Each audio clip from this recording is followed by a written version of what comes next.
God saw ahead of time at what I was going to face. And I can only imagine how much more significant the impact of these two very hard, life changing situations could have been on me had I not built up the strength and knew to immediately start to go into intensive self care mode.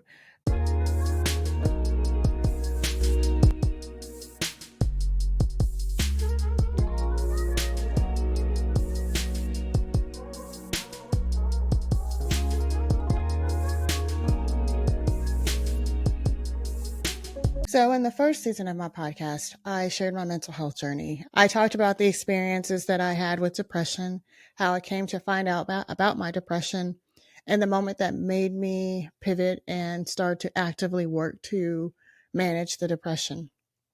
I believe I left off with a story where I had went to outpatient treatment and started to continue to seek therapy regularly. And so what I wanted to do today in this conversation with me is that I want to talk about what has happened since then, because that part of the story left off actually in 2019, and here we are about 4 years later, and there's a significant number of things that's happened since then. I feel like 2019, where I really took the time and the measures to really work on my mental health, prepared me for what was to come over the next 4 years of my life, to be quite honest. 2019 through 2023 has not been the easiest group of years. In fact, I've faced some of the hardest challenges that I've ever experienced in my life over the last 4 years. I am so grateful that I took the time and the measures to get tools and strategies that helped me through some of the harder things that I experienced in my life. I actually created a ebook that I shared here earlier this year that details and explains some of those coping skills and strategies that I picked up throughout my mental health journey. And I actually created it so that I could share it with anyone that may be facing similar challenges and want to take note of what I did and my story and how I was able to go from the point that I was to the point that I am now. Grief has been a major driver of a lot of the emotional ups and downs that I've experienced over the last couple of years. And not necessarily a grief of losing someone to death, but there's different types of grief that you can experience with major life changes. I've experienced a good portion of those. If you've watched any of my other episodes, I've hinted around or I've mentioned it in response to other guests. And one of the things that comes to mind as I'm speaking to you now is when I interviewed Chandra, she shared with me the story of how she experienced a loss of an infant. And I believe that I mentioned that I knew what that felt like, but I've never really told my story when it comes to experiencing a miscarriage. Just to give a little background, during one of my routine exams, it was discovered that I had fibroids. And the advice that my doctor gave me at that time, because at 28, I was closer to 30, she said that if you have the desire to have children, you should do so before 30 because it becomes increasingly difficult as you age. At the time, I was newly engaged, and so that put a different perspective on my plan for the next couple of years of my life, because one of the things that I never wanted to do was rush to have children. I just felt like I had time. But when my fiance at the time and I got the news, then it was like, okay, this is something that we have to make a priority, because now I feel like I'm working against a time window that was running out. We spent the next few years trying on our own, going through different fertility treatments, trying different methods in order for me to be able to conceive. I even got to the point where I was just like, if it's not meant for me to conceive on my own, then I'll be grateful that I at least have the experience to be a bonus parent, because my husband at the time had a child from a previous relationship.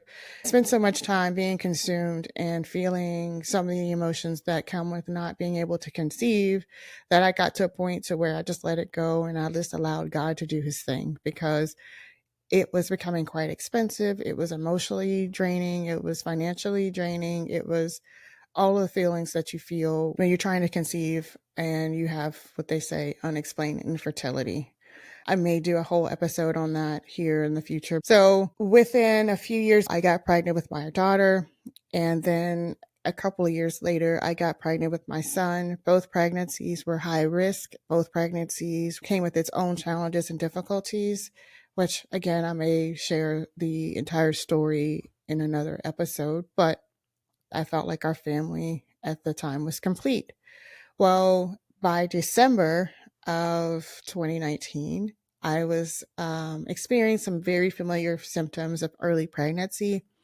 And at that time, I think I was closer to 40, not quite 40 yet. I think I was like 38. I felt very scared at that moment because of the things that were going on with my relationship, in addition to the risks that came with me having more children.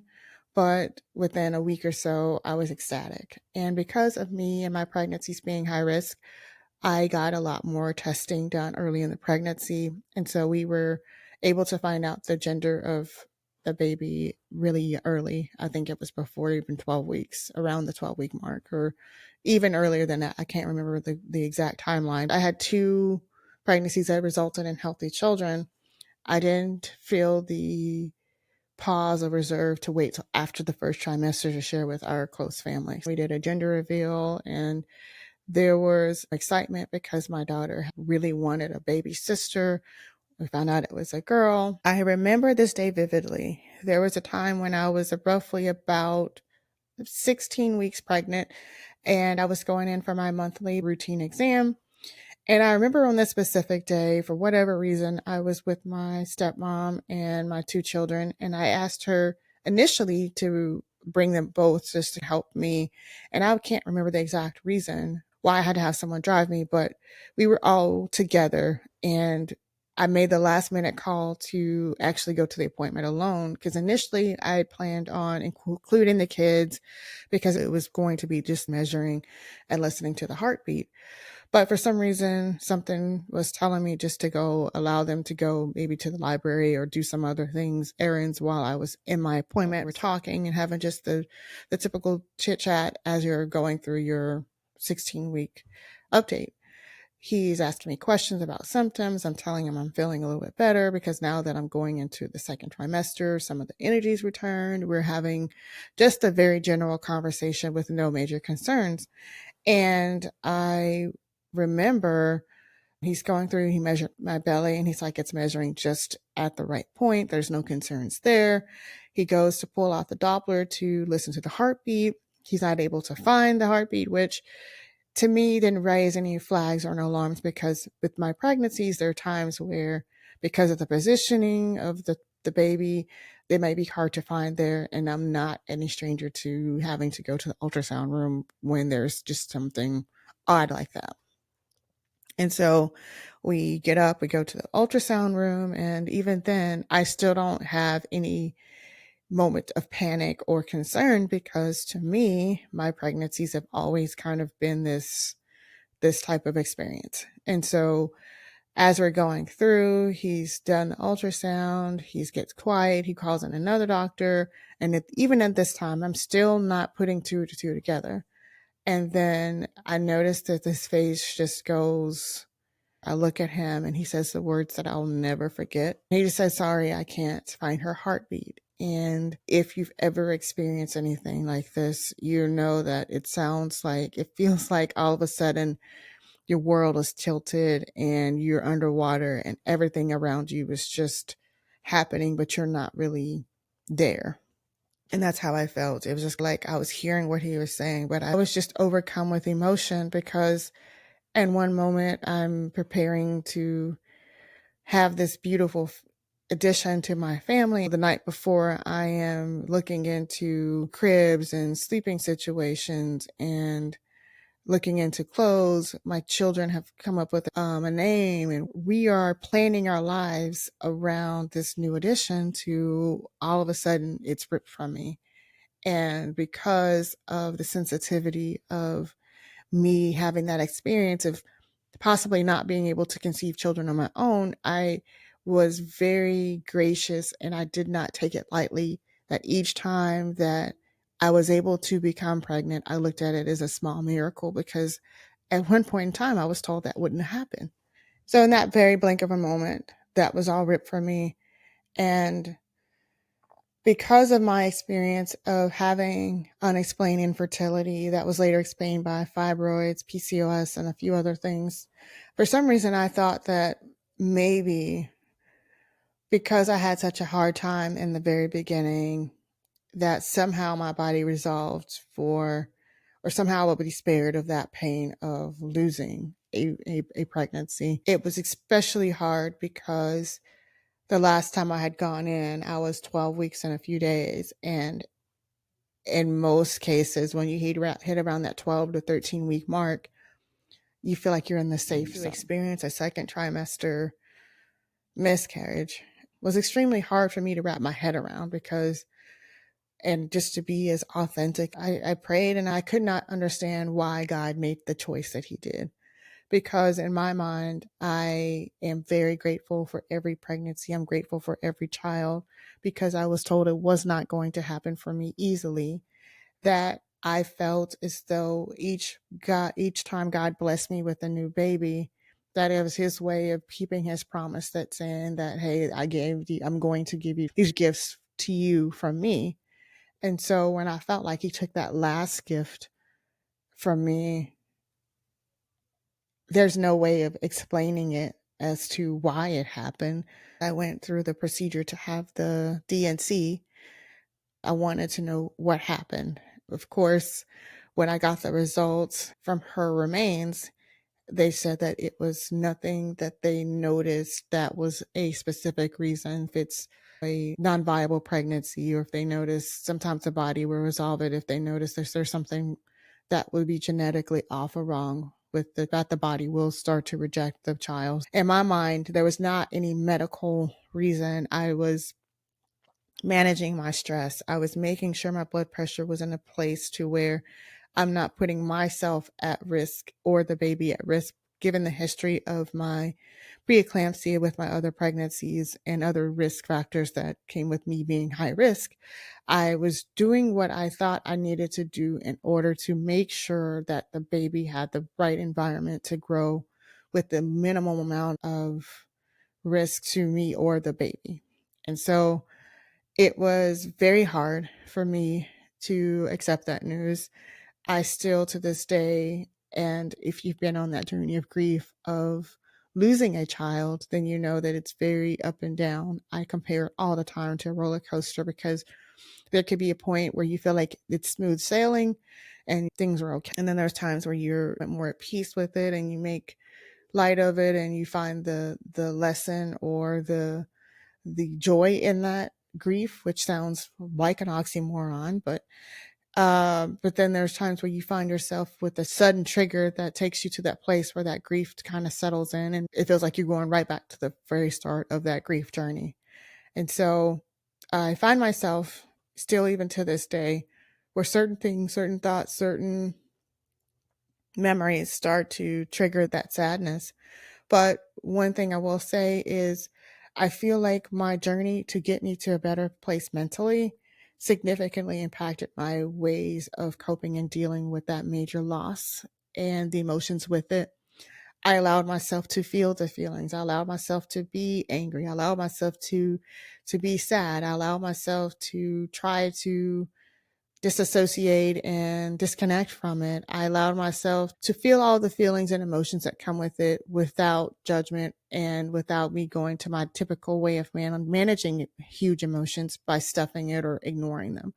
Another major hurdle that I've had to overcome is, as I mentioned early in the story, I was married, and was is the key word in that phrase. I mentioned at the beginning of the time of me finding out of my pregnancy with my third one, we were experiencing issues within the relationship.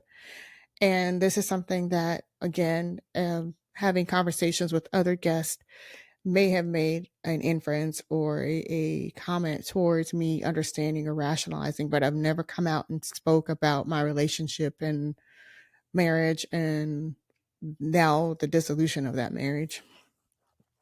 Not because I didn't want to talk about it, but also keeping in mind that the story of my marriage not only impacts me and the other person, but impacts the children that we created from this marriage. So I wanted to be as mindful, but also as honest and transparent as I could within the scope of protecting all those other people's journeys and stories. We were married from 2009 till 2023. So that's about 14 years. One thing that I will say, because I'm pretty sure there will be questions like, what happened? That was so long. You guys were married for so long. As I was thinking about the cause that I could share, that I felt comfortable sharing, is that I will compare it to this analogy. When you have a low grade fever, and the low grade fever is typically something that indicates there's something, it's a symptom of something not being right. For me, my marriage had a low grade fever that neither one of us was willing to really go get to the center, the root cause of this fever that was continuing to escalate. It was not an easy decision. It was something that took years in the process. I found myself in a place where I was grieving the loss of the relationship, not because of the relationship or the emotions with that relationship, but it was just what that relationship represented. And I don't know if I'm making sense, but even though we both felt that the relationship had run its course and was no longer healthy for either one of us, I still had grief when it comes to the life and the lives that we impact indefinitely. I felt a lot of guilt and shame associated with having my children now having to grow up in a home where both parents are not no longer reside in that home. I had the grief and the shame of now no longer being a married mom, but now being a truly single mom, losing a child, experiencing divorce have been two of the most tough things that I've experienced in my life.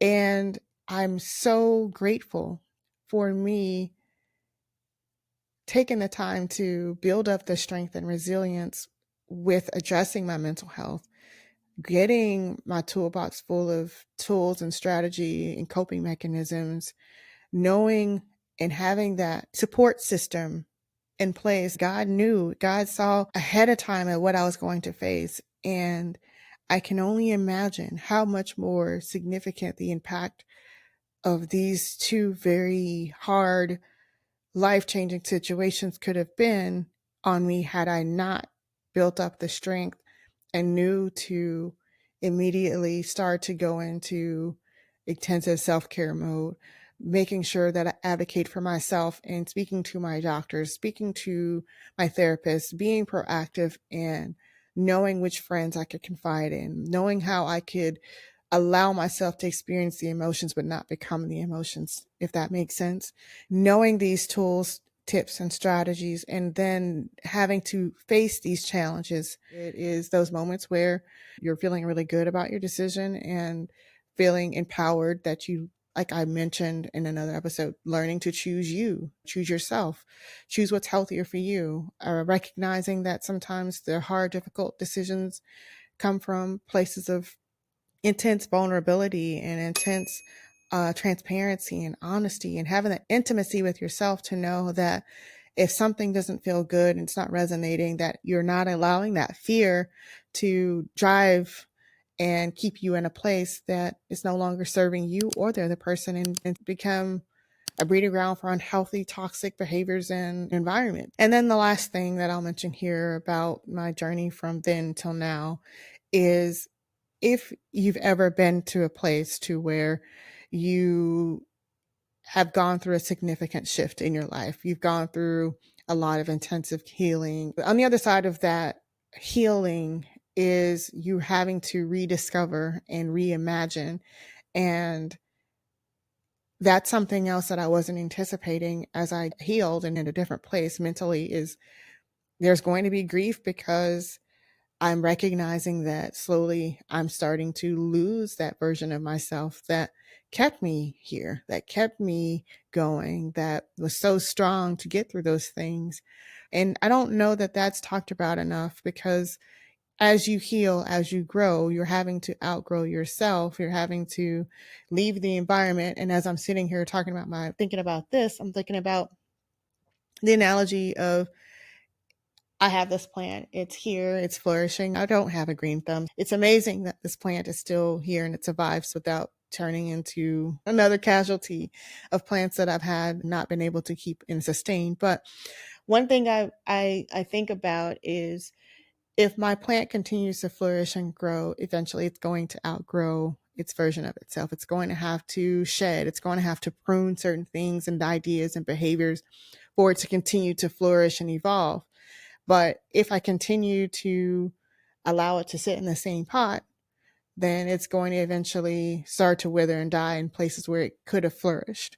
And so what I think about that is that the grief that I experience here now as I'm continuing to flourish, grow, and expand is that I found myself looking at the leaves that have been pruned, or looking at the old pot or the old container that I used to be in, and missing or grieving that thought or that person, because now the familiar person or the familiar version of myself is no longer existing, or it's going away.